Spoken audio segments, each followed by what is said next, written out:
Ustadz, bagaimana caranya saya berbakti kepada orang tua yang ada di kampung halaman, sedangkan orang tua menyuruh saya merantau?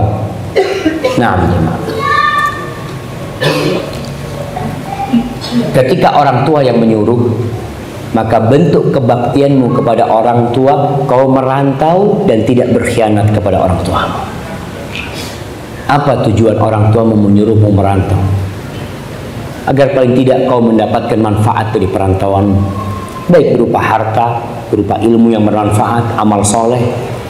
Maka jangan sampai anak merantau dan berkhianat sama orang tuanya.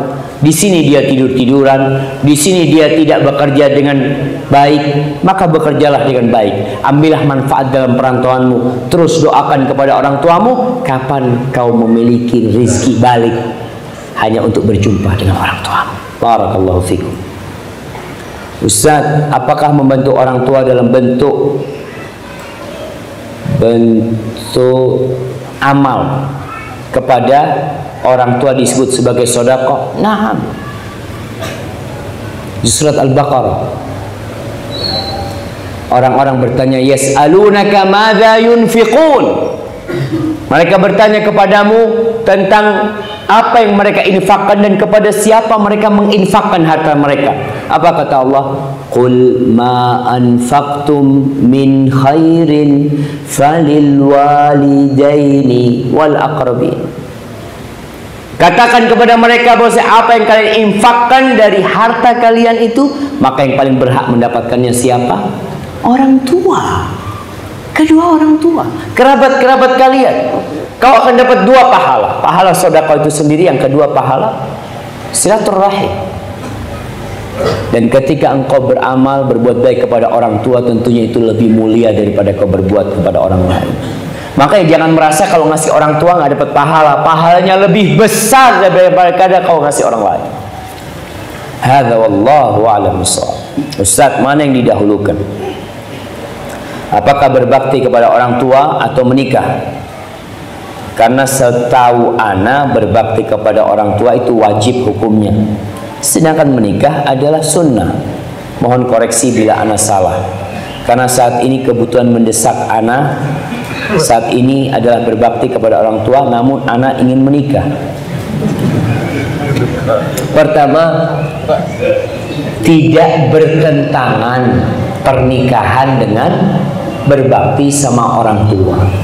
Maka ya antum harus belajar ketika menikah apa saja yang seharusnya antum lakukan menjadi seorang suami dan apa yang harus antum lakukan sebagai seorang anak.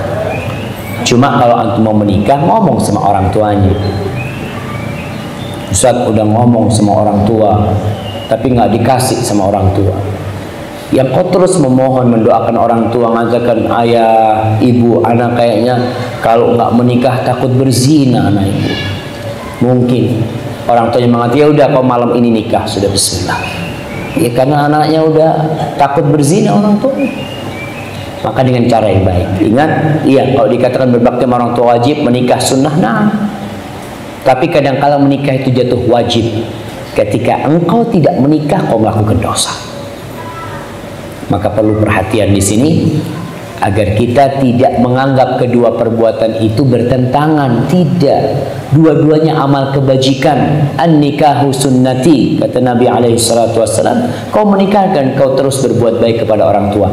Makanya kalau menikah, cari istri yang solehah, yang bisa membantumu berbakti sama orang tua. Kayak Rasulullah SAW mengatakan tentang 4 harta, ya tiga. Ada 3 harta yang seharusnya kita buru dalam kehidupan ini. Harta yang paling mulia, anak kasih hadiah. Antum udah jawab tadi, yang belum jawab. Nah, fadhal. 3 harta yang paling mulia. Ini untuk akhwat. Enggak apa-apa, masih ada hadiah. Yang pertama,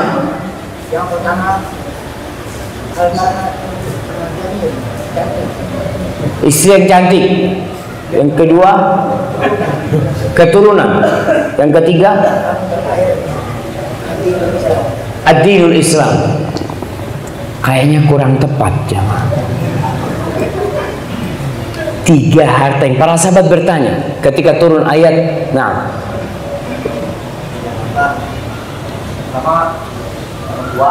pertama orang tua, mertua, wanita soleha. Yang ketiga nggak tahu. Lisan yang selalu berzikir.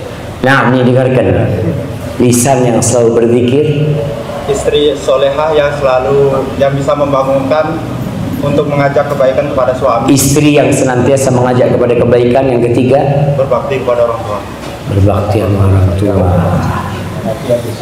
Hati yang bersyukur. Udah dibantuin antum, nggak apa-apa, hati yang bersyukur. Dah apa.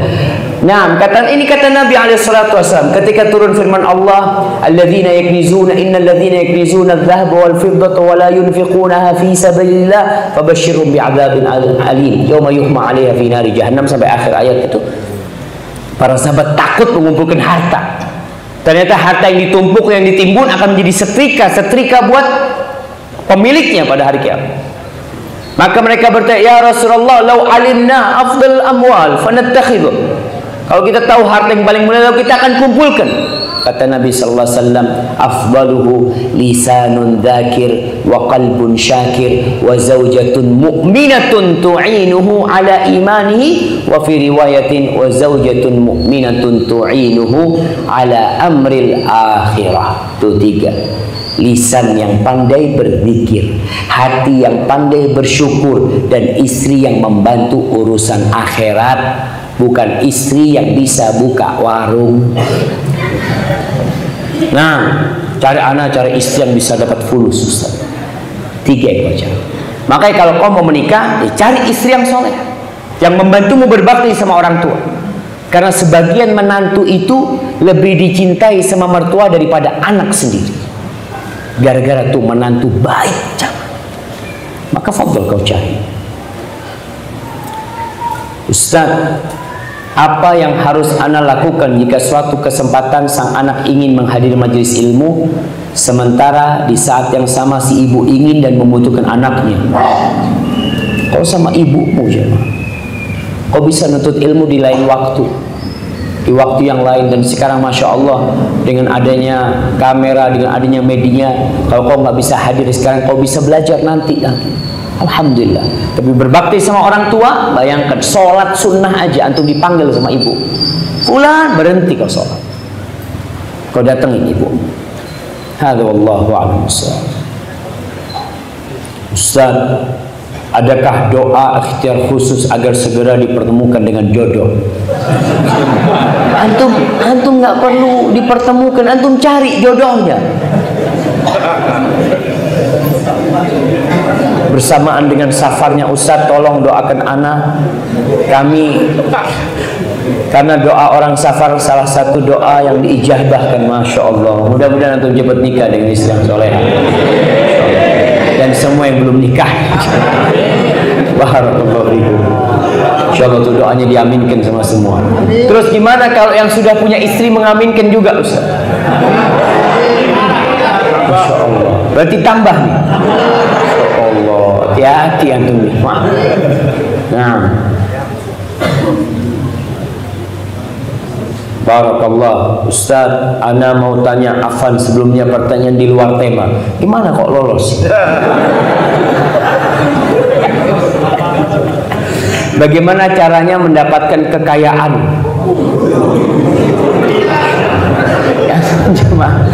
Dengan taat pada agama. Sedangkan zaman sekarang banyak pekerjaan yang cuek pada sholat.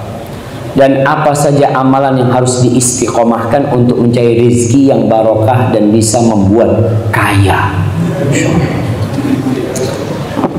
Jamaah, kekayaan itu nggak apa-apa. Nabi SAW mengatakan, la ba'sa bil ghina liman ittaqa. Kekayaan itu nggak apa-apa buat orang yang bertakwa. Orang kaya nggak bertakwa, duitnya buat apa? Buat berzina, duitnya buat minum-minuman, duitnya buat melakukan kemaksiatan. Kalau kekayaan tidak dengan ketakwaan, makanya la ba'sa bil ghina liman ittaqa. Lalu Nabi mengatakan, walakinna sihhata khairun minal ghina liman ittaqa. Akan tetapi kesehatan itu lebih baik buat orang yang bertakwa daripada harta. Antum tuh punya badan sehat, mau dihargain 1 miliar. Yang bertanya mana nih? Yang bertanya, kalau mamanya, oke, kau dikasih uang 1 triliun, tapi kau stroke nggak bisa apa-apa di atas ranjang, mau? 1 triliun Ustaz. Buat apa Ustaz ya kalau ada kena stroke? Nggak ada gunanya. Antum kadang-kadang lihat orang pakai mobil mewah, masya Allah, mobil yang tipis itu, yang bisa terbuka kapnya.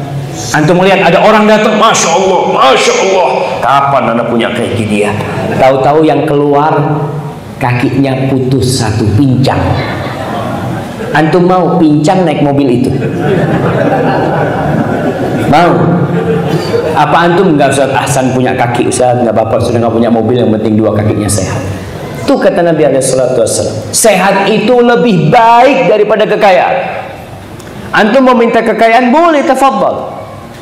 Bahkan Nabi mengajarkan kita tiap pagi berdoa mengatakan, Allahumma inni as'aluka ilman nafi'an wa rizqan thayyiban wa amalan mutaqabbalah. Itu dawamkan tuh amalan itu.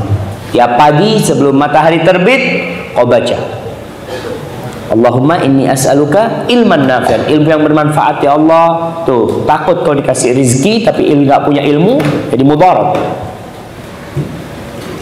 Wa rizqan thayyiban, minta rizki yang thayyib, yang halal, dan minta amalan yang diterima. Nabi juga mengajarkan doa, Allahumma inni as'alukal huda wat tuqa wal afafa wal ghina. Ya Allah, aku minta kepadamu petunjuk. Masya Allah, jemaah udah cukup jemaah. Ana udah mulai goyang nih jemaah. Nah, minta huda wat tuqa wal afafa wal ghina, dan minta kekayaan, tafadhal. Kemudian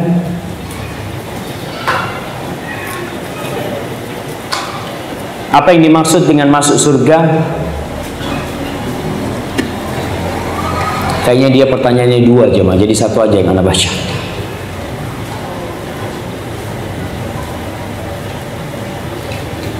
Ustaz, saya kan mau menikah, tapi saya bingung dalam hal musik. Mau saya tidak memakai musik, tapi dari pihak keluarga ingin memakai musik. Mohon solusinya Ustaz. Berkaitan dengan pernikahan jemaah, Rasulullah SAW mengatakan, a'lilun nikah itu, umumkan pernikahan kalian dengan rebana. Atau kama qala Nabi SAW. Jadi duf rebana itu disunnahkan. Ingat, disunnahkan agar ada ketika pernikahan dan hari raya. Jadi ketika pernikahan ada nasyid-nasyid yang pakai duf, jadi pakai rebana. Itu dipakai anak-anak kalau mereka bisa nyanyi, bisa apa, pakai rebana boleh. Bahkan itu dianjurkan sama Nabi SAW. Jangan antum pernikahan yang disetel Al-Quranul Karim. Tidak tepat, karena ini lagi senang-senang, maka disuruh pakai duf. Atau tadi dikatakan dangdutan. Na'udzubillah jemaah. Sebagian orang di Jember ini ada iklannya besar. Pernikahannya fulan-fulan, ngundang penyanyi ini, ngundang penari ular, ngundang ini macam-macam. Na'udzubillah min dzalik. Itu dengan pakaian yang mininya, biduan-biduan wanita ya. Itu anak kecil pada nontonin. Siapa yang tanggung jawab itu jemaah? Tolong, pernikahan itu kan mencari ridha Allah. Biasanya ditulis mohon doa restu. Kau minta doa, tapi kau melakukan sesuatu yang Allah murkahi. Gimana itu terjadi? Kau lihat bagaimana Nabi menikah, bagaimana putri-putrinya dinikahkan sama Nabi SAW, bagaimana Aisyah ketika mendatangin pernikahan, itu ada semua syariatnya. Tinggal kita pelajarin. Kita kan nggak mau belajar. Banyak di antara kita emang ya udah Ustaz, biasanya kayak gini. Belajar jamaah. Kenapa? Karena satu-satunya hal yang diminta tambahan oleh Nabi SAW cuma ilmu. Wa qul rabbi zidni ilmu. Minta tambahan ilmu agar kita faham. Dengan ilmu kau faham mana yang halal, mana yang haram, mana yang boleh dan mana yang tidak boleh. Hadza wallahu a'lam bishawab. Ana mohon maaf jemaah. Masya Allah. Bismillahirrahmanirrahim.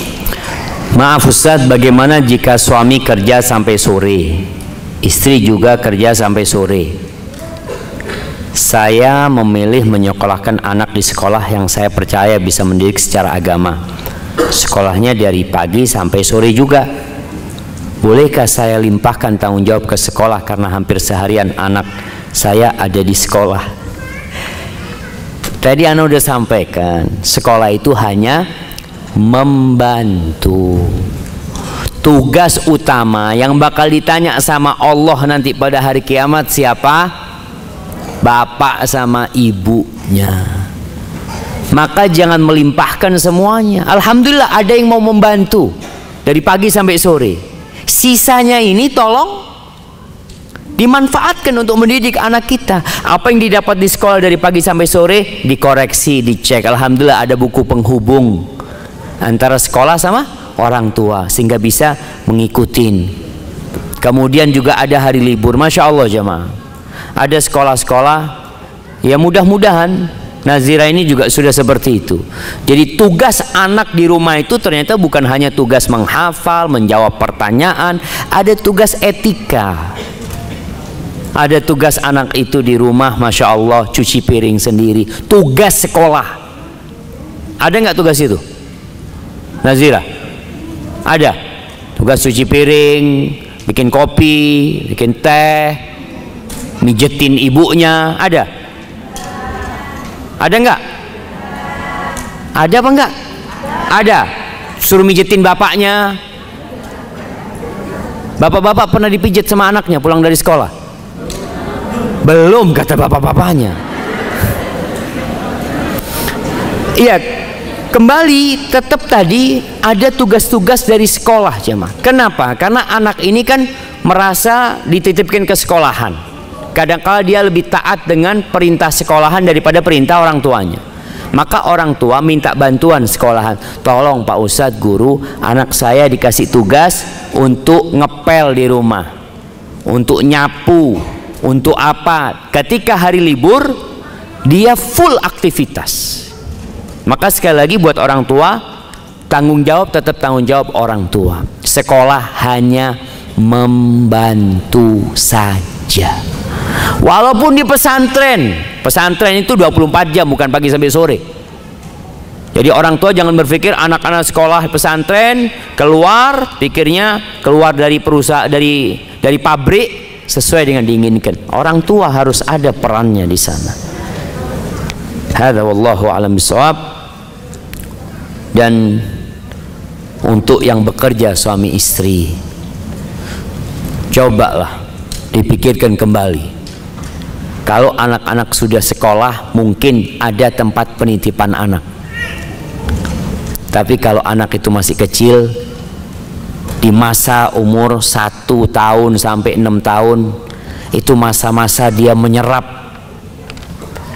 ilmu dan adab yang banyak.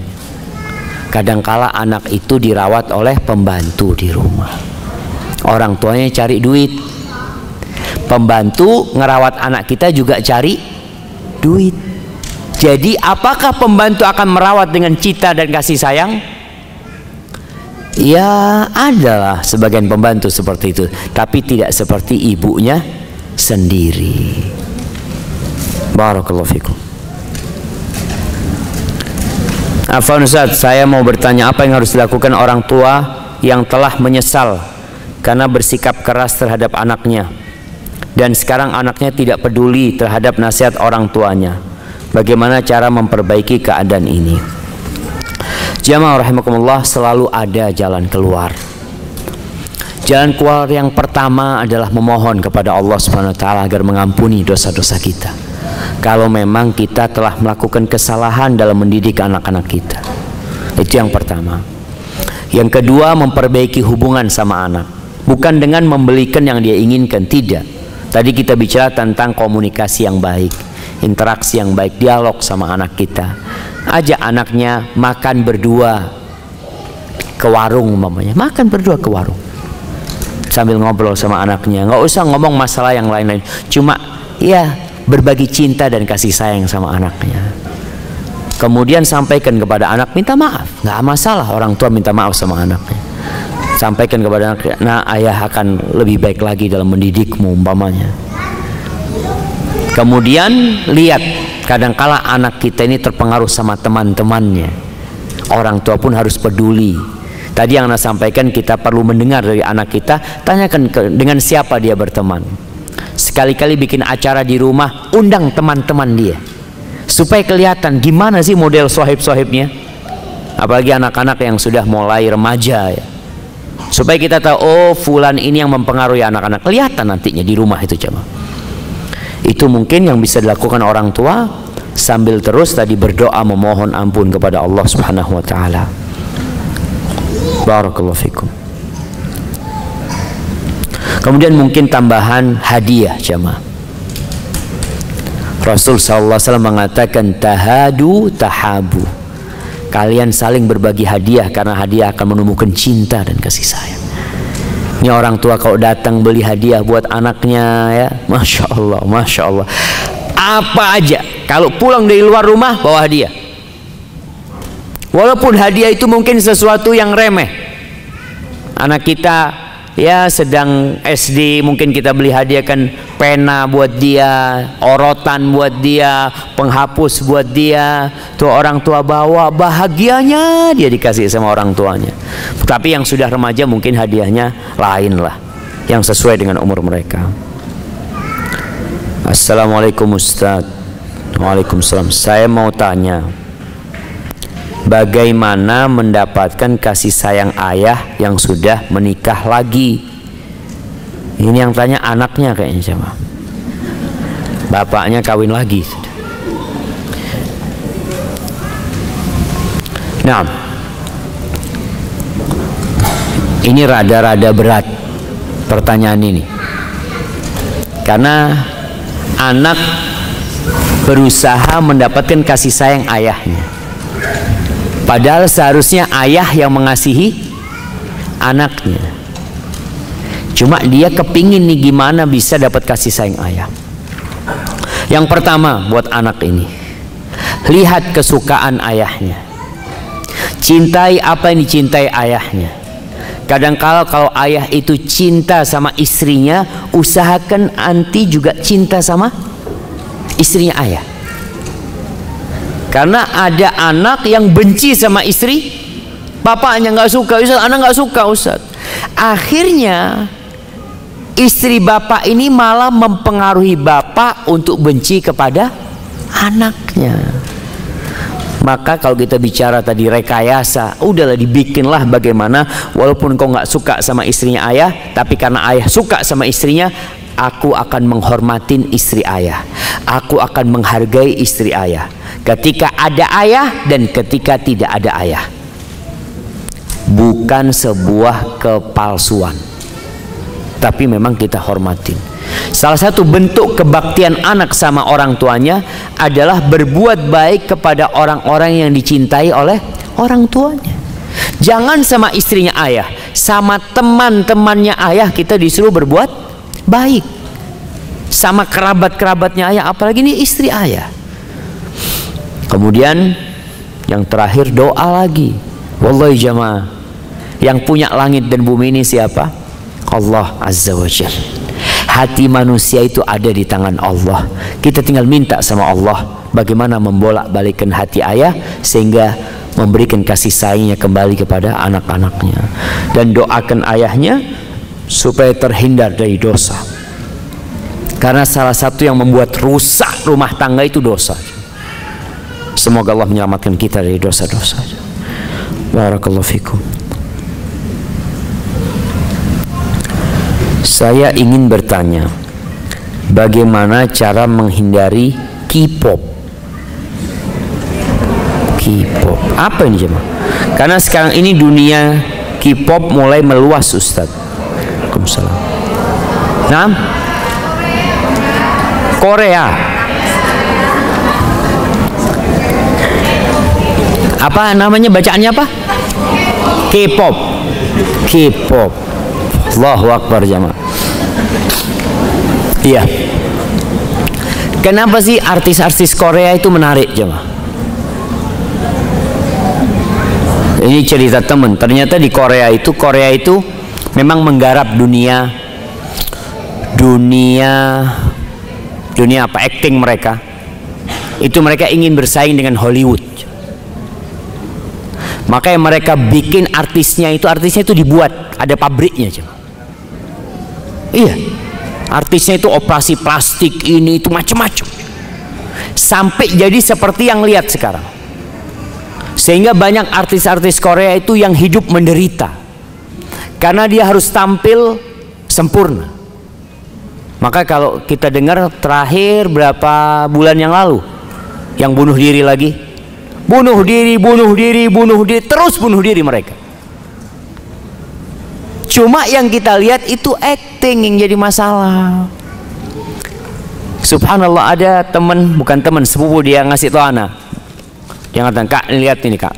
Kata dia, film-film barat itu sekarang, kalau dulu mereka masih capek bikin film, sekarang itu sudah pakai green screen. Jadi bohong semuanya, lebih bohong lagi jamaah. Dulu masih ada stuntman-nya yang ini, sekarang Masya Allah.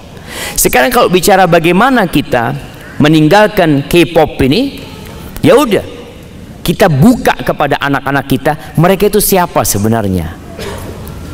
Kebohongan itu membuat anak kita jadi puas. Aku nggak boleh menonton itu lagi. Pengaruhnya kepada anak-anak kita. Oleh anak sampai sekarang nggak tahu. Cuma memang dengar yang namanya drama Korea ini jamaah sudah mewabah. Sampai kayaknya siswi-siswi ada yang nonton.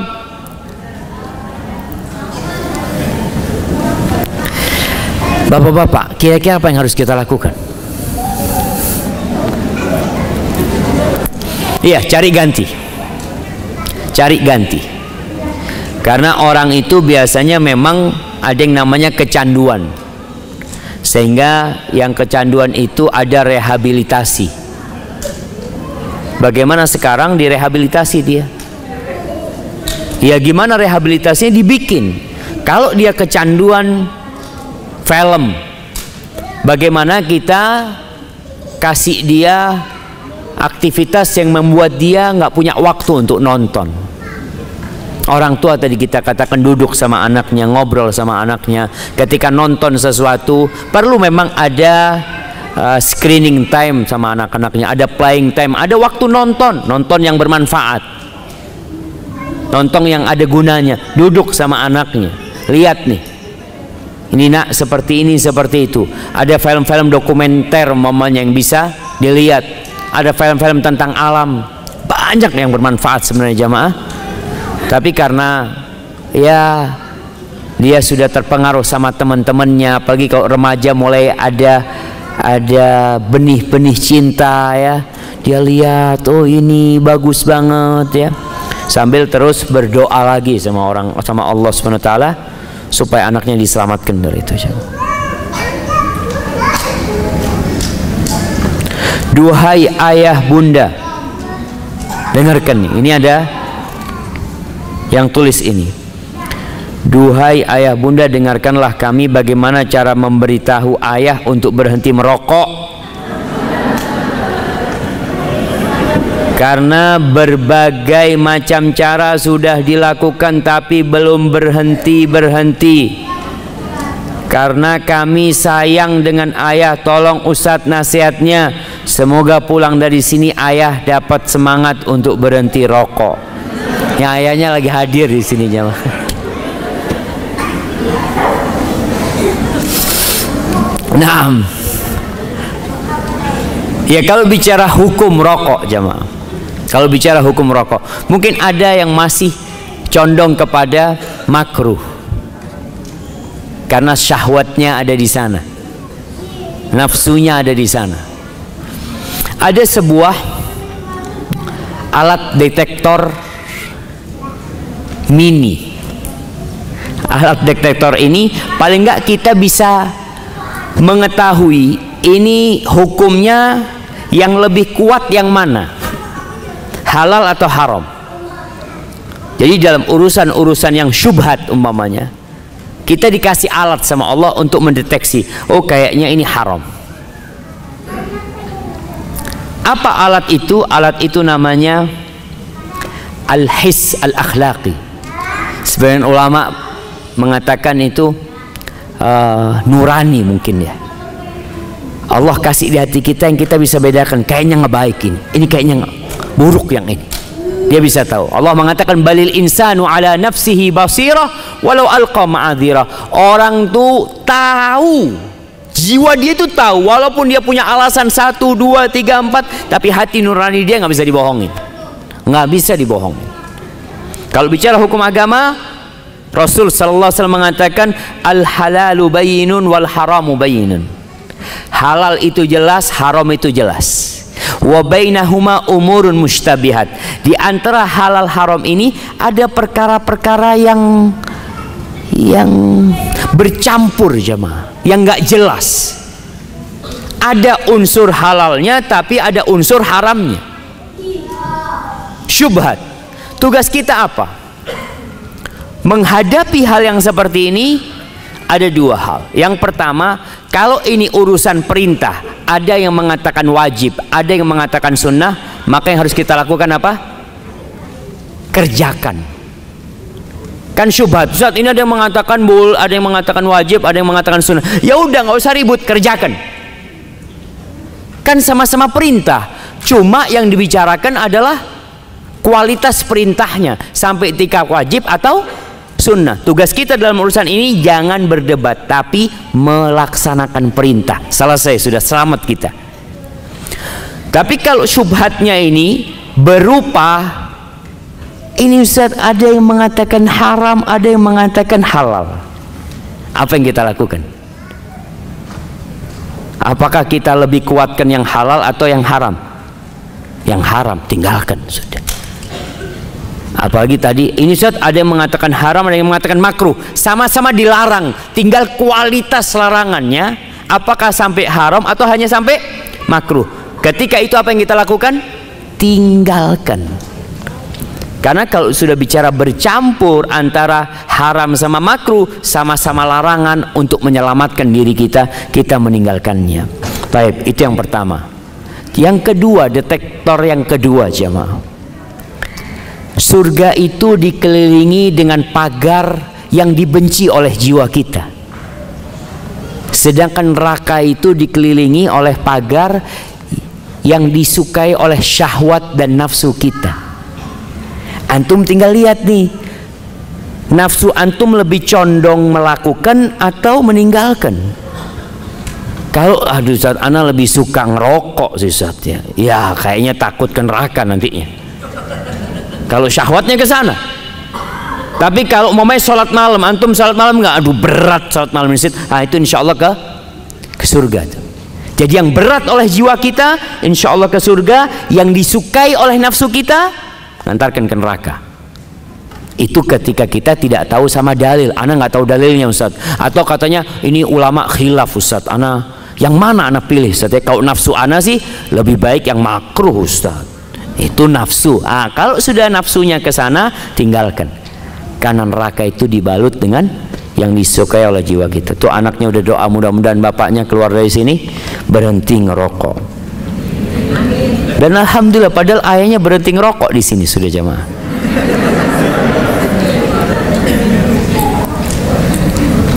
Saya mau tanya, bagaimana cara mendidik anak yang benar sedangkan suami saya kurang taat beragama? Ini curhat seorang ibu. Yang pertama, ana selalu nasihatkan buat perempuan-perempuan yang seperti ini, ana nasihatkan untuk istighfar. Karena mungkin anti salah pilih suami. Iya. Padahal di dalam agama kita sudah jelas kriteria suami itu yang agamanya baik, akhlaknya mulia. Sekarang anti kok bisa dapat suami kayak gini? Berarti kan salah pilih. Kemudian yang kedua, setelah istighfar mohon ampun sama Allah Subhanahu wa taala, doakan suaminya. Sudah, perbaiki suami dengan doakan suami. Yang ketiga, jangan bersandar sama suaminya. Sudah.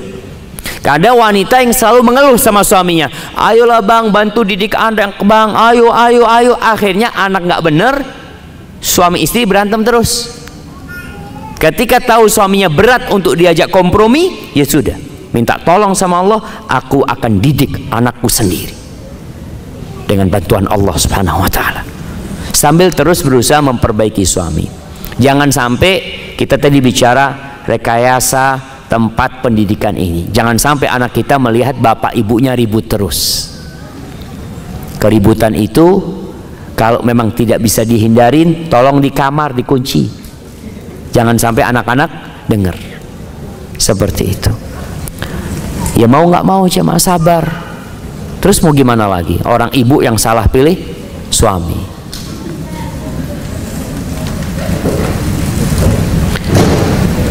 Assalamualaikum. Waalaikumsalam. Bagaimana hukumnya ibu yang meninggalkan anak bekerja di luar kota untuk mencari nafkah karena beliau seorang janda sehingga tidak dapat menjaga anak-anaknya. Anak-anaknya dititipkan ke ibunya yang seorang janda juga. Terima kasih Ustaz. Ahibati fillah, ada sebuah fenomena yang memprihatinkan di negeri kita.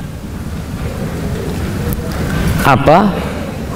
Fenomena ketika terjadi perceraian dan anak itu ikut sang ibu, bapak itu nggak tanggung jawab.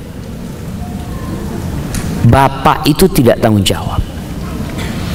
Padahal tanggung jawab mendidik anak dan memberikan nafkah kepada anak itu adalah tanggung jawab bapaknya. Anak itu tidak kenal namanya mantan bapak. Nggak ada.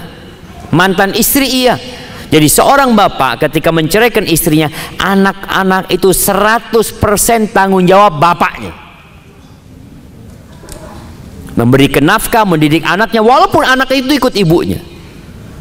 Sehingga bapak ini harus terus berhubungan sama anaknya. Ketika istrinya yang mendidik, kasih biaya pendidikan buat istri itu. Bukan malah si istri ini ceritanya, istri malah kerja keluar cari nafkah buat anaknya, si suami nggak mau tahu. Ya alhamdulillah sang wanita ini tanggung jawab terhadap anaknya. Tapi tolong difahami bahwa sang bapak nanti akan diberdirikan di hadapan Allah Subhanahu wa taala tentang anak-anak dia. Kenapa dia tidak didik dengan benar? Ingat, walaupun sang anak ikut ibunya, tanggung jawab tentang tanggung jawab siapa? Akan kebencian kepada anaknya terhadap bapaknya. Kalau dia masih punya bapak, janda bukan meninggal, janda cerai, kasih tahu dia, bapakmu ada nak, fulan di tempat ini, dan minta kepada suaminya untuk memperhatikan anaknya. Dan kalau kondisi tadi, ya sudah, berusaha minta tolong sama ibunya. Kalau memang di kampung nggak bisa memberikan nafkah, dia kerja mungkin keluar kota, tapi kalau bisa tetap bersama anaknya. Jangan sampai untuk mencari nafkah akhirnya merepotkan ibunya. Ini kan sang anak menitipkan anaknya kepada ibunya, jadi anak dirawat sama nenek. Padahal bentuk kebaktian anak sama ibunya itu tidak merepotkan ibu. Lebih repot mana? Kamu tanya sama ibu-ibu, lebih susah mana mendidik anak sama bekerja di kantoran? Anda mau tanya, lebih susah mana? Didik anak, ngurusin anak sama kerja di kantoran. Kerja di kantor tuh ya Allah cuma duduk tanda tangan ini itu, tapi didik anak jamaah bukan hanya dengan pikiran, dengan hati, dengan kasih sayang. Maka tolong orang tua memperhatikan anaknya. Saya mau bertanya Ustaz, bagaimana cara mendidik anak di zaman kemajuan teknologi saat ini? Bagaimana kita bersikap adil pada anak-anak karena sifat anak-anak yang berbeda? Bagaimana agar kita tidak selalu menyalahkan anak pertama sebagai tempat pelampiasan amarah saat anak-anak bertengkar dengan saudaranya. Barakallahu fikum. Baik jamaah, kalau bicara zaman kemajuan teknologi ini, ya kita melihat dulu ketika belum ada TV, Masya Allah, orang tidak terlalu khawatir. Ada TV ribut, bagaimana didik anak ini? Sampai akhirnya ada kesepakatan di satu perumahan itu, mereka punya kesepakatan kalau dari jam 6 sampai jam 8 malam nggak ada TV yang hidup. Jadi itu anak mau bermain ke rumah sohibnya yang mana tetap nggak ada TV. Jadi akhirnya dia balik lagi ke rumahnya sendiri karena dia mau nonton TV. Ini sebagai bentuk bagaimana menjaga anak-anak kita supaya tidak terpengaruh dengan teknologi yang ada. Artinya teknologi nggak bisa ditinggalkan, tapi bagaimana kita memanfaatkannya dengan baik. Bicara handphone, ya seringkali Anda sampaikan bahwa yang namanya Bill Gates sama satu lagi yang punya startup itu siapa? Dia itu tidak memberikan handphone kepada anaknya, smartphone. Kalau Bill Gates kalau nggak salah umur 14 tahun, anaknya umur 14 tahun baru dikasih gadget. Itu Bill Gates, orang kaya di dunia. Kita baru gaji 10 juta, anaknya semua pegang handphone. Kasih semuanya. Yang punya startup kalau nggak salah anaknya umur 10 atau 12 tahun baru dikasih handphone. Karena mereka tahu belum waktunya dia pegang handphone. Waktunya apa? Waktunya bermain, waktunya beraktivitas. Nanti ketika waktunya dikasih gadget tuh anak. Tapi memang kembali orang tua itu nggak mau capek sekarang. Jadi yang terpengaruh teknologi itu orang tua apa anaknya? Emaknya sebenarnya. Jadi yang dibicarakan itu bukan bagaimana mendidik anak di era teknologi, tapi bagaimana menciptakan ibu yang benar di era teknologi ini. Emaknya yang perlu diperbaikin. Emak itu kalau sudah ada sohib-sohibnya, anaknya ganggu, nangis, macam-macam, langsung dilemparin handphone. Tafadhol, seret, sudah. Nggak ganggu tuh anaknya, bener nggak ganggu jam. Jadi yang perlu diperbaikin bukan anaknya siapa? Emaknya ini berbagi sama bapaknya. Insya Allah kalau emak dan bapaknya benar dalam penggunaan teknologi, anaknya insya Allah juga akan benar. Tapi kalau orang tuanya nggak benar, banyak waktu dihabiskan, ya mau nggak mau akan berpengaruh kepada anaknya. Anak dikasih gadget, makan masih pegang gadget, tinggal handphonenya. Sampai kadang-kala ada telepon jamaah, ada telepon, anak lagi makan, ada telepon, anak bapak telepon, matikan handphonenya. Siapapun yang telepon sekarang lagi makan, anak bapak. Supaya anak itu kadang-kala bapak ini sambil telepon, sambil makan, ya miring-miring gitu. Anaknya lihat bapaknya kayak gini. Ada kalau ibu nggak sambil miring-miring, dimasukkan ke jilbabnya jamaah. Seret. Nah itu terjadi, subhanallah. Maka tolonglah. Ada waktu khusus memang yang nggak penting, cuma kawan teman mau ngobrol yang tidak terlalu penting, matikan sudah. Sekarang waktu buat anak-anak. Mungkin itu yang perlu dibicarakan di zaman kemajuan teknologi ini. Kalau bicara sikap adil sama anak-anak kita, ya kalau bicara anak-anak berbeda jamaah, anak-anak berbeda. Ada yang dikerasin, ada yang dilembutin. Tapi kalau bicara keadilan itu dalam pemberian harus sama ketika memberikan kepada anak ini. Karena Rasul Shallallahu Alaihi Wasallam ketika datang seorang sahabat yang bawa anaknya Nu'man bin Bashir, ini Bashir bawa anaknya Nu'man bin Bashir. Nu'man ini dikasih budak sama bapaknya, yang bisa bekerja, bisa punya penghasilan buat dia. Ketika datang kepada Nabi SAW, Nabi bertanya, lihat nih jamaah, antara bapak sama ibu ada kesepakatan, kesepemahaman dalam mendidik anak. Si Bashir mengatakan, ya Rasulullah, aku ini mau kasih hadiah buat anakku ini, tapi ibunya nggak mau. Berarti ada bentrok dalam rumah ini. Ibunya baru mau kalau engkau jadi saksi. Subhanallah jemaah. Lalu Nabi alaihissalam bertanya, akulla waladika nahalta? Apakah semua anakmu kamu kasih? Enggak, Rasulullah SAW. Lihat jamaah, sang ibu nggak mau berantem panjang sama suaminya. Dia berikin suaminya. Jadi ibu-ibu kalau suaminya mau melakukan tindakan macam-macam ngomong, sudahlah mas, coba berangkat ke Ustadz Fulan. Kalau Ustadz bilang iya, anak iya. Ngomongnya seperti itu. Kadangkala suami ini nggak percaya sama istrinya. Kamu tahu apalah. Sama juga, ada istri kalau dikasih nasihat sama suaminya, aduh bang, kayak Ustadz aja engkau bang. Nggak mau juga dia jamaah, karena ini. Maka gimana solusinya? Suruh berangkat ke Ustadz. Nih ibunya Nu'man, masya Allah pinter. Dia cerdas sekali, nggak mau ribut sama suaminya. Dia katakan, kau berangkat ke Nabi SAW. Coba tanya sama Nabi. Kalau Nabi jadi saksi, aku mau. Nabi SAW bertanya, apakah semua anakmu kau kasih? Enggak. Kalau gitu jangan. Aku tidak mau jadi saksi atas kezaliman. Kalau bicara ciuman, tolong orang tua kalau mencium anaknya satu dan dilihat oleh anak yang lain, semuanya panggil cium semuanya.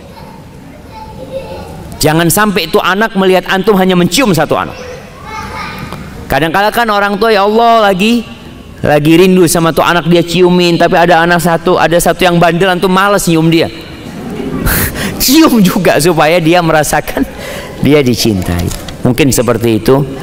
Ada hal-hal yang memang harus kita samakan di antara anak-anak kita. Bagaimana agar kita tidak selalu menyalahkan anak pertama? Ya jangan disalahkan. Ini kan masalahnya, bagaimana agar kita tidak selalu menyalahkan anak pertama. Ketika ribut, yang besar selalu salah. Enggak. Kita bicara tadi dialog, dengerin.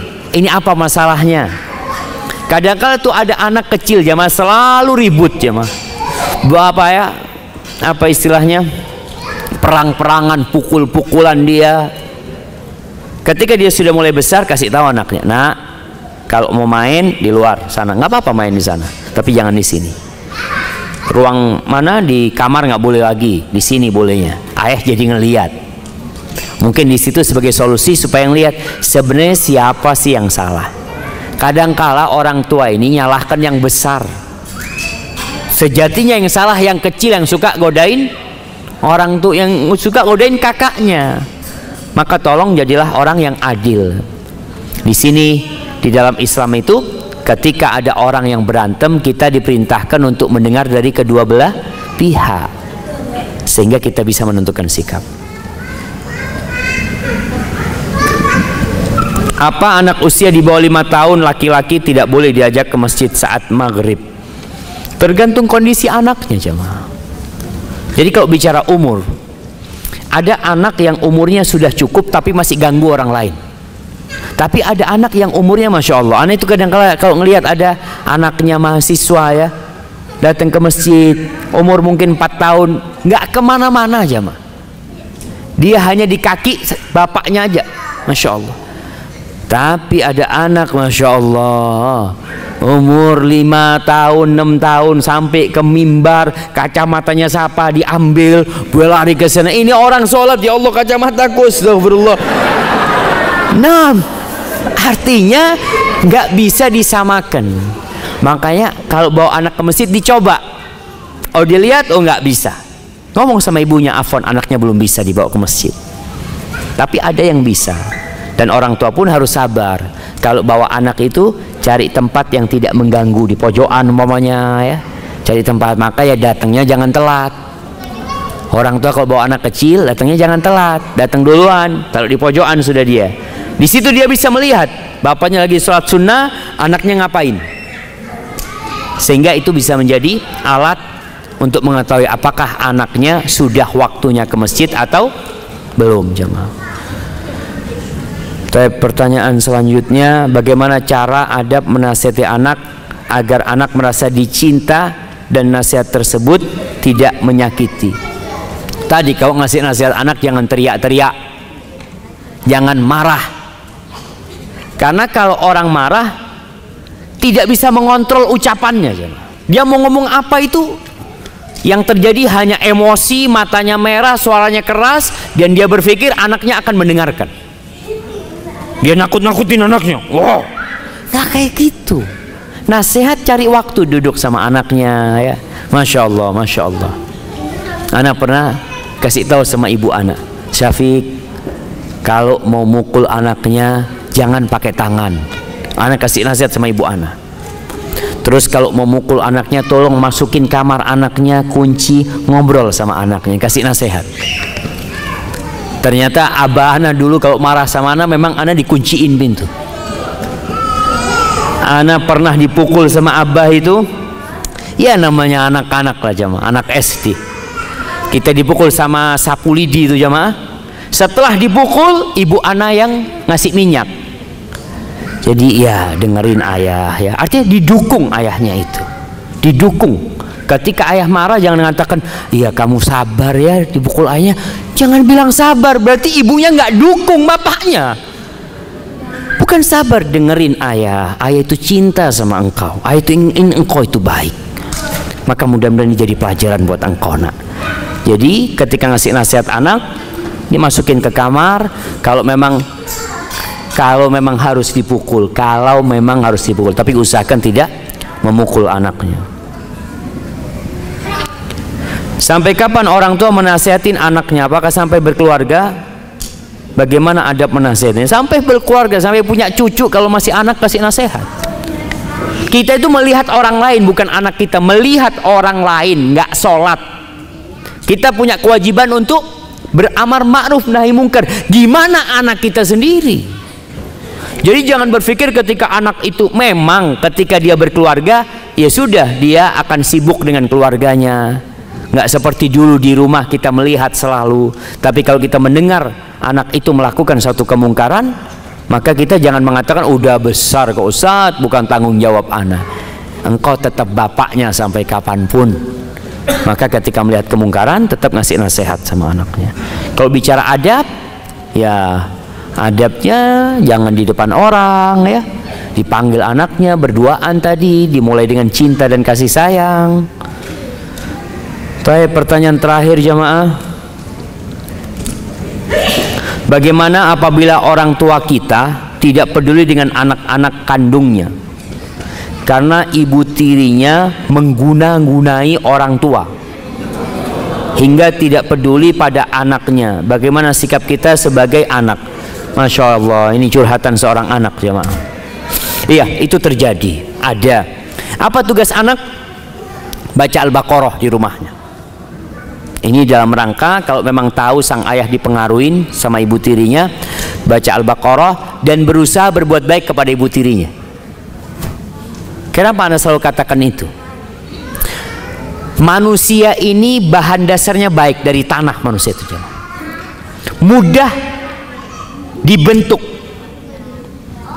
tidak seperti api yang sulit untuk dikontrol. Antum kalau ngelihat kebakaran hutan itu kemana-mana, tanah ini bisa dikontrol. Mau dibuat apa? Allah Azza wa Jal menyuruh kita menghadapi orang yang jahat sama kita dengan membalas kejahatan dia dengan kebaikan. Allah mengatakan idfa' billati hiya ahsan, balaslah dengan yang lebih baik. Fa idzal ladzi bainaka wa bainahu adawatun ka'annahu waliyyun hamim. Permusuhan yang terjadi antara engkau dengan dia, dengan engkau terus berbuat baik, bisa berubah jadi persahabatan yang indah. Maka ini salah satu cara, dengan engkau tadi membaca Al-Baqarah ya, meruqyah ayah, kemudian berusaha berbuat baik sama ibu tiri supaya ibu tiri diibukan sama engkau. Mudah-mudahan ibu jadi berhenti melakukan guna-guna tadi ya, sambil terus berusaha untuk memberikan nasihat dengan cara yang baik sama orang tuanya. Mungkin anak juga perlu kirim surat sama ayahnya. Namun orang kalau diguna-guna memang kayak orang bodoh jamaah.